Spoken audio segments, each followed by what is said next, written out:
In trading and investing, we all know that timing is everything in markets, but also what are the insiders doing, and more importantly, what's going on with dark pool liquidity. In today's discussion, we talk about what just happened with the US inflation figures and whether we should be getting concerned about sticky inflation again in 2024, and more importantly, what type of volatility is ahead and which sectors could be seeing breakouts soon. And then there's the buy the rumor, sell the fact. We saw massive inflows into the cryptocurrency ETFs, but at the same time, we saw selling. Should we be a little bit more concerned coming into this year's halving cycle? That and more coming up as we cover stocks, commodities, and cryptos together.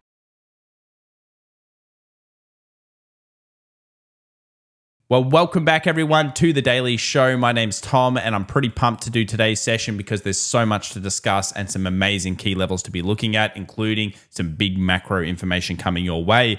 Let's get into it though by discussing the idea of what happened over the last 24 hours ahead of big earnings. And Tesla was of course in focus, falling through a demand zone and failing to find any bidders. There were some nice trades. I mentioned in our Market Masters Club that Nike looked okay for the session and it had an okay day. And there was like a mixture of overall, I would say, good and bad trades for the session. But what was clear was volatility started to come back into the markets. We went from a 4,800 pre-market, which we knew that they had a lot of calls there, and we'll look at the levels later on for that, and extreme greed down to greed through the session. And we basically saw a little bit of what could be considered some profit taking at the highs. And that will be shown when we look at the dark pool activity a little bit later on. But we also know that when it comes to inflation, shelter remains one of the big problems. It's sticky.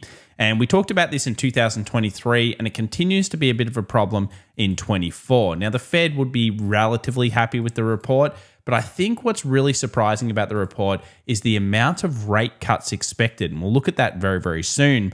Now let's move to a lot of people's favorite kind of little chart here, which is smart money versus dumb money confidence. And what we're seeing is both dumb money, which is usually us, the retail traders, and smart money reducing positions at around this level. Now, that's not really super common. Sometimes when you see this type of thing occur, it can be that we are at a sideways or a pullback in time kind of area. But generally speaking, we'll see smart money kind of drop off. Dumb money usually continue to invest fairly heavily, and then we will start to see a sell after that point. What this is suggesting is that we've got a kind of down market still, and the stats would say that when we get similar reads to this, that we have a slight negative tinge for the next month in markets, which would also go along with our 5-day theory, which we'll look at later on with some new updated stats that might surprise you. Let's move over to sentiment now of the retail trader, that's us. And it looks like we're still fairly bullish with 48%. And surprisingly, I thought this might be about 28% towards the bearish side to even 30. It's still only at 24.2. So that little flash sale that we saw at the start of the year certainly hasn't deterred anybody from still being pretty heavily bullish in the markets over the next coming months.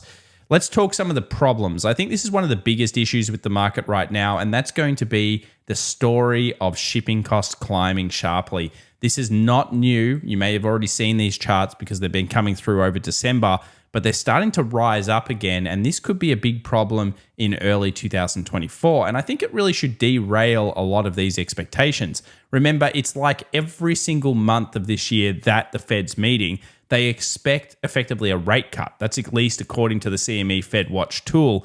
Now, I think there's a little bit too many hyped rate cuts. 7 rate cuts seems a little bit too much to me.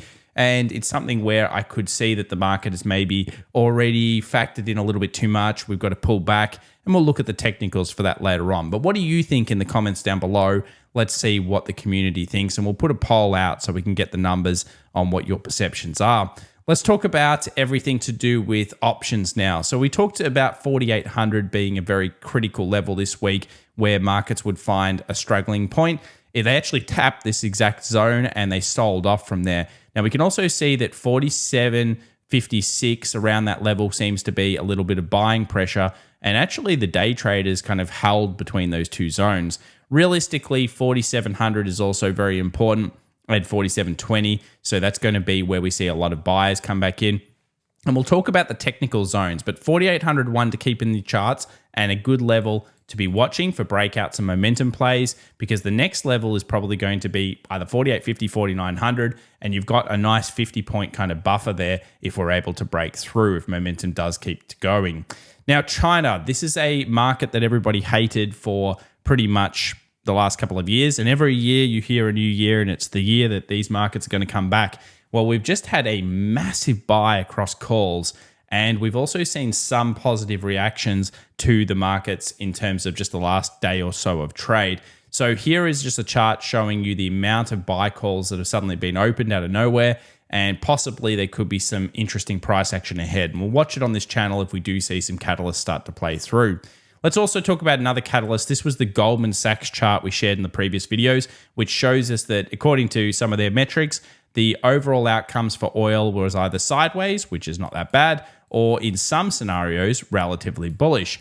Now, over the last 24 hours, we saw some switches. So let's take a look at those switches. And we'll start off here by taking a look here at all of the options and where they're sitting. Now, you'll notice that that 65 to 67 level has a ridiculous amount of puts on it. This is a huge reason why we also have a big wall there of massive demand or support. We also have a big line sitting at about 73 a barrel. But what you'll notice is that over the last 24 hours, we saw a big increase in the amount of calls being opened. So what this is doing is it's starting to show that there could be some gravitation towards the upper end of oil and maybe a bit of a mean reversion style strategy. We'll look at the technicals later on for barrels so that we can have a look at when we think breakouts are happening. But this is something we've discussed, and there's a big wick sitting there as well over the last 24 hours of interest. Let's now talk market for January. And then, of course, what is the most important month of the year for us really to be looking at? And you might be surprised. You might think it's January, but actually it's another one. So what do we tend to have? Well, in election years, which this is, we tend to have a little bit of weakness that comes in the first quarter. Then we usually see mid-strength into weakness ahead of the elections, and then, of course, strength after we find some certainty there. So this is a very interesting chart, and, of course, it's just the traditional seasonality. If we start breaking it down with some stats a little bit more, this is, of course, both the Santa Claus rally fail and the first 5 days fail, showing us that January tends to be volatile, if not down, and the first quarter also tends to be a bit more of a coin flip. This is the first 5 days when they're negative. But we do have a couple of other stats here. I'll just quickly show. These are the stats that, of course, Wayne put out considering the Grinch stuff last year. And he was talking about the weakness that tends to be more in this week into the next week in terms of when it usually comes through in January. But I want to mention this one here because, of course, what about when we have relatively low weakness? So remember, most of those other first 5 days were actually quite negative, over 1% down most of the time. What if we have a plus or minus 0.5% move? Well, are the stats still bad? Well, the answer is quite simply yes. In fact, they usually lead into 2 months of up and down and all around. That makes sense based on our first quarter style weakness results. But take a look here. This is when we see only slight positives or slight negatives. And of course, 2024 was really only a slight negative across the board. So it still points to volatility, possible opportunities for pullback buyers to be coming.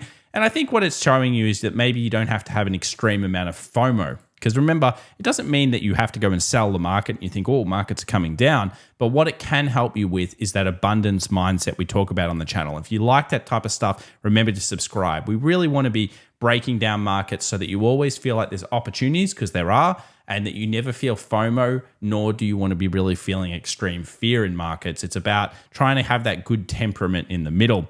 So which month is actually the best prediction for the end of the year? Well, it's actually partway through, and it's going to be April. So we'll go back and we'll look at April moving forward. And hopefully not too many people discuss this kind of figure, but April is actually the best predictor for the rest of the year, and we will, of course, be watching what's going on there. Another thing that's very interesting is what are the insiders doing? Which sector has become one of the favorited ones throughout? Now, we already saw this a little bit happening at the back of 23. I spoke about things like ResMed and a few other stocks that were healthcare related, such as Moderna and Pfizer, that were showing capitulation style entries. That is huge sells that were moving just so aggressively to the downside that they became oversold. But during a lot of these sell-offs, we actually saw corporate insiders reduce their sales of their own healthcare sectors. Now, when we've seen such a low read such as this, we've actually moved on to generally having a little bit more positivity in the market sector. So if healthcare does well this year, there'll be some stats that we bring up later on the channel that could actually predict, again, quite a lot about the rest of the year in a long period. And healthcare is actually a very important sector for the markets. Let's talk election years because, of course, we're all going to be maybe freaking out if markets do end up selling off. Well, the good news for you is if we had a midterm down year, which was 2022, then we tend to go into incredible gains. And actually, both pre-election years and election years do end up being usually quite positive. So even if we do get a bad Q1, even if we do have some pullbacks across the board, then we usually will see some strength come through later on. Corporate Insider Velocity as well, showing you that there are some interesting reads again with healthcare coming through. Let's bring up the Russell stat. So, of course, we talked about this back in December. Russell from December the 11th, usually to Feb the 11th, tends to outperform the S&P 500. It's still ahead, but it's been a little bit lackluster, I would say, in the first couple of trade days of this year. This is usually the odds, or they're the odds for each one of the days. And as we know, really, the market's going to really hedge on this, which is going to be, do we see earnings growth? And that's been one of the most important catalysts for moving the markets forward over the last couple of years. If we haven't had catalysts such as good earnings, then the markets have sold. So it kicks off with the banks on Friday. And of course, you'll want to be looking at things like JP Morgan, Bank of America, Wells Fargo, and Citi. All of these banks are very important, and a lot of them are at resistances at this point. These are the expected moves. We'll be bringing you all of this information as we go through earnings, so make sure to subscribe for that, because we'll also have all of the implied moves of the major stocks. So we want to know that because, of course, Wells Fargo and Citi, the risks on those stocks are much greater than, say, a JP Morgan, at least based on the options market. Dumb money confidence only about 2 weeks ago was showing us extremely high reads. As we can see, it's come off since that point. But really, what this is showing us is that we are either in a pullback of time generally or some kind of weakness. Now, again, when we saw reads like this, we went into 3 months of pullback. That's consistent with some of those stats we saw. Remember the first 5 trading days, if they were lackluster like they've been, or we saw weakness like we did, that tends to mean the first quarter, which is also a seasonal period in election years that tends to be weak, has that kind of volatility in it. So again, I think FOMO doesn't necessarily need to come to these markets too much over the next couple of months. Let's talk big transactions now, because there was a big one that came through on treasuries, a new number one, a huge trade came through. Now, is it a buy? Of course, we've been talking about possibly seeing a 93 to 94 on treasuries. We talked about weakness up here with the big sells. Is this the beginning of a huge buy? Some breakout levels we'll look at later on in today's video for treasuries, but a very important point. We also have some interesting stuff going on the S&P. We saw a large trade on a leverage position, which could show you that there was a sell coming through. And we also saw it on another one, which is a 4x leveraged S&P 500, a huge double sell that comes in around that just underneath 4,800 price. So again, we have to assume they're sells because they're happening right at these highs. And the initial reaction after that was negative. So we will be looking very closely at this little highlighted zone as a day trader. Could we still breach out? Absolutely. And if we do, we know there are levels that we move towards. But for day traders out there, you're going to be looking at 2 really critical zones moving forward. I also thought for a bit of fun, we'll add in this one, which is, of course, the beginning of the Grayscale Bitcoin Trust. And it had some massive inflows. I think it was like $5 or $6 billion or something like that in the first day. So some massive money coming into the, I think it's expected to be $1 trillion or something total coming into Bitcoin and crypto market.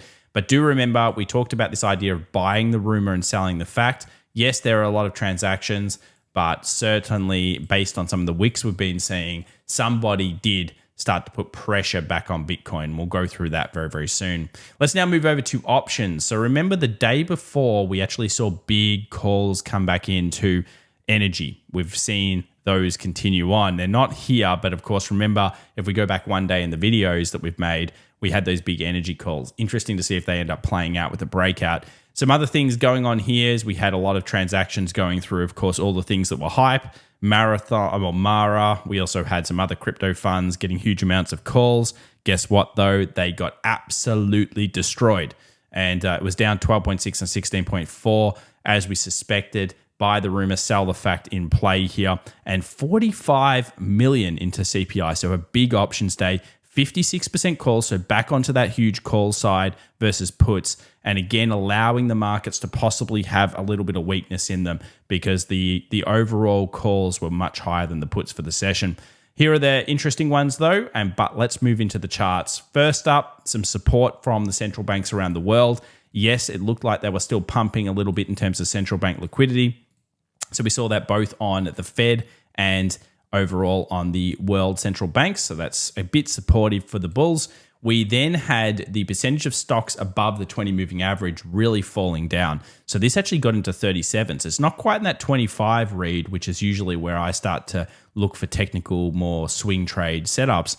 But still weakening here. And what it's showing us is that if we go to the percentage of stocks above the 50, you can see that's dropping off. Percentage of stocks above the 200, obviously still quite high. But it seems to be that we're losing a bit of breadth. And I think that's something that is coming into the market. And of course, we'll be watching this as it plays out. US 10-year went up initially, then fell off, holding around 3.9. It does still seem probable to me that we could move towards 4.2, which is mean reversion. So again, a lot of that's going to come down to whether the market wants to freak out off something like maybe the shipping costs going up, or who knows, maybe in the future. But yeah, 4.2 is still a very interesting level, I think, for the US yields. And of course, Treasury's big transaction there. So first up, I would like it to come down to like a 94, 93, because that would make more technical sense. If we go and have a look at the price action so far, we know a large trade came in off the low. So really what we can do is we can probably set alerts around 97.66. And if we get above that level, we're kind of changing trend towards the upside again. So that's really showing us that, okay, that's all the pullback we're going to get. We have to remain flexible, but also patience react in this case. So in this case, I think the market is still down on treasuries. It's up on, of course, yields. And that's the current little bit of movement. When we move over to bond indicator that we have here on the charts, no weakness coming through on major bonds in terms of that indicator. So that's not really there. We did get a little bit of weakness in transportations that was then built back up. And of course, home builders is one we'll look at in the next video as well. Then we move over to the US dollar, which we can see here had this initial down reaction, then rallied back up, but wasn't able again to close above these levels. I'm going to set an alert here because I want to see a daily close. Finally, can we get it above 102.37 or maybe 102.50, somewhere in there? Once we get that, we're going to break down that trend line. We're going to break that daily 20 moving average, which we know has been holding this market towards the downside. And if we do get that, then we might be moving dollar index up. Now, if that's happening, you're going to see a couple of things. Probably gold's going to weaken. You're going to see yields spike up. You're going to see probably oil spike up. And maybe the stock market will come down. Remember, dollar has been closely correlated with the markets as well. So it's probably one of the most important charts to be looking at over the next coming weeks. And we'll be watching it very closely. Speaking of gold, it was down. It didn't come down to 2003. It's still trading at the most traded zone. I think it's hard to read. So we'll come back to gold in the future when we get a better read on it. Now let's move over to oil. So of course we had USO before on, but have a look here. So we weakened, then found a lot of strength. And you can see here that the weekly looks like a big rejection week at this stage. So let's have a look at the daily, just so we can get a bit of an idea. And you'll notice that we haven't got through that 74 a barrel yet. I think that could be a big significant daily close for it. We already know that 70 a barrel has been a huge buy pressure. And at this stage, we're looking for breakouts of this downward trend line. If we do manage to get that, because of course this downward trend line is fairly significant, then we could move towards 78 a barrel and even possibly in the future 84. And these two levels are very, very important for traders because we do know that there are huge buyers that sit around that 67 to 68. We saw it in the puts as well. Big put wall. Calls starting to come through, possible price action breakout. It's probably going to be short-lived because really the stats for oil, which we'll bring in, are generally negative for this year based on what we saw at the back of last year. But yeah, it does look like it's at a point. For sellers, you're going to really want to just see it sell off here. Sell off here, get below 70 a barrel, and then start to push 67, 65. Let's now talk Tesla. It's a pretty bad day for it. It does show you that often you have to have patience to react. Did I like this level at 233? Absolutely, I did. Did we see some wick rejections? Absolutely, we did. Did we get a break up and therefore out? No, both triggers didn't work. 235.72, no bull trigger for the day traders, and of course, no swing traders either, 240, 290.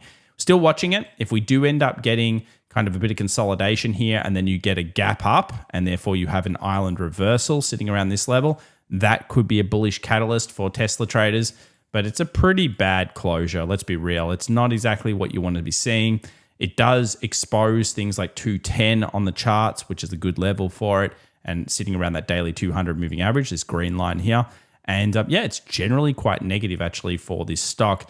Let's move to NVIDIA. It's still rallying. It still has an average. I think there's an average target on this from 660, I believe, if you take all of the analysts out there on it. So 660, 600, also a big target from a technical perspective as it broke out.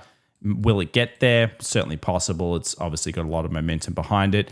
AAPL finds the 200, or finds this, sorry, this is anchored VWAP, this one. So finds anchored VWAP and a 20 moving average sitting just above it and sells. Not really in the middle of, I think it's in the middle of nowhere. There's no strong trade there. Same with the German market. Could be a flag accumulating. Could be anything. We don't have enough information yet on that one. Aussie 200, we know it's at resistance. It's just kind of showing signs of waiting for the US 500 to do something. And then we move over to the US 2K. So in the last video, we talked about this level, 1953 being key and being kind of like a nice setup. And that if we get back into this zone, you'd probably want to be looking at break evening. Basically, you would have been knocked out with the BE on this trade over the last 24 hours. And that's okay. That's something that's going to happen quite a lot. Still a very good zone. You can see it's hovering around there right now. If it does break through that 1985 kind of zone, whatever that high is there, we'll just get it for you now. It's 1988, sorry. So that's the zone. If we do manage to get through that, then we're probably putting in a double bottom. So we're looking towards upside. I think the US 2K is difficult to read here because really, as a more patient trader, I'd be waiting for 1860. And the reason is because that's where that mean reversion is. And it just feels like it's the right thing for it to do because we have a bank-centric as well market. We know that I think it's like 20% plus of the Russell is banks, regional banks, etc. We know that's going to be most important for this. So if we have a look at something like KRE and we put that on our charts, then you can see here it's also been weakening off and it's probably due a bit of mean reversion back down to the 48. Very strong last year, come back down to this 48 level, hit the 20 moving average, hit the previous resistance, find out whether there's a buyer there. So I think this is what the chart's kind of detailing at this point. And again, if we look at something like an XLF, you're going to see that it's just hovering, waiting for the news about these highs. If we look at something like a Goldman Sachs ahead of the earnings report, you'll notice this actually looks pretty weak. And we saw those huge transactions coming through it. So could it be accumulation? It absolutely could. Notice that it went down, made a new low, rejected back up. So if earnings ends up being good and this thing breaks through, expect momentum into the banking sector. But at this point, it's patience and react. I wouldn't go with prediction here. It's very, very difficult to do that. Gap fill still present on the cues. Of course, that happened. Little rally into a bit of a sell. Not too many good reads off the NASDAQ. One thing that was, I guess, interesting was that it did manage to get underneath this little dotted line here, which we had a watch reaction. So a few markets hit into some nice little day trader buys, considering the recent momentum. Around this level, you're probably going to see initially an uptick. Where it finds itself right now is actually usually where a little day trader bear would be with stops above these highs. So day trader bears are going to be sitting here going, oh, I like this level for a short. But as always, it comes back to the S&P 500. So let's have a look at the S&P from the futures perspective. And you'll notice that we came down into that 47.40 zone and 47.30 area. Now, this is where you initially expect buyers to come in. Again, it rallied back up, coming back to an area where I could see some sellers coming through. For swing traders, though, they'll want it through this zone. Until it gets below that zone, they won't really be confirming that they want to go short yet in any heavy kind of way. But there's a lot at stake here, and this is a great level. Good level for buyers and a great level if we do end up seeing sellers. I would expect if we get through this zone to take out that low and to go towards mean reversion at that point. Now, have we done it? Absolutely not. Did we get that catalyst off 4,800 in terms of sells? Yes. And again, it leans back into those options as well. Remember, we talked about that idea that this kind of level down here in the low 4700s, there are a little bit of buying pressure supports around there. But I think this is going to be the critical level. NASDAQ is really showing the greatest weakness right now with that take of the low previously. Let's talk Bitcoin now because it ended up getting to 49,000 thanks to the inflows, then weakened off. And again, another bad closure. We've talked about watch reaction here, and I've got to say we got it pretty good in terms of the closures. Take a look at that. No closure above that 47K. We've talked 47 to 48 quite a few times. Of course, we leaned in a little bit higher there. We've then rejected off it. So let's have a look at the smaller time frame structure together. Let's look at that 2 hour. So could we be looking at a Wyckoff here? Very possible because we have, of course, buying climax style things. We have sell-offs, we have rallies, we have sell-offs, we have another rally off a possible crescendo. Everyone's talking Bitcoin. Let's buy the ETF, etc. That's led to some other cryptos, of course, like Ethereum breaking out as well. But as you'll notice here, we take this high, possibly a UT or a UTAD in this case, and then we've sold off. Now what we're looking for is really continuation of that to get below that 44.5. And if that happens, you can kind of say, okay, well, it looks like distribution. We don't know that yet. Trend is still up, but that's a very big rejection wick. And of course, the type of thing that sellers will be looking for. It also could be that Bitcoin might underperform and possibly something like Ethereum will end up rising up. So this could be a big rotation. This is a big weekly closure if it can handle this and get and hold above this zone. And what I've done is I've broken down a couple of very important points for Ethereum. We're at the first one, which is certainly a possible take profit zone. If the weekly holds above this area, I think that's positive for Ethereum to get that rotation into. Next targets, 29.55. And then, of course, the big one here, which is 3,500. So will we start to see a normalized thing, which always happens in crypto, which is Bitcoin leads, Ethereum then follows, then you get the alts coming with it. It's very possible. And during those times, often what happens is Bitcoin actually weakens. So Bitcoin will sell while the others find strength. Anyway, Ethereum hitting first take profit. Congrats if you've been in crypto recently. It's been pretty good. Core PPI is coming up 8:30 a.m. on Friday, so something to watch. Just a quick reminder to sign up for the free weekly newsletter. I do apologize this week because of my family emergency. I wasn't able to get it out, but rest assured, for the rest of the year, we're doing it every week. So make sure to sign up, and thank you so much for watching, subscribing, and much appreciated in terms of all of the best wishes for my family as well. I appreciate it very much. Thank you very much, guys. We'll catch you in the next one. Bye for now.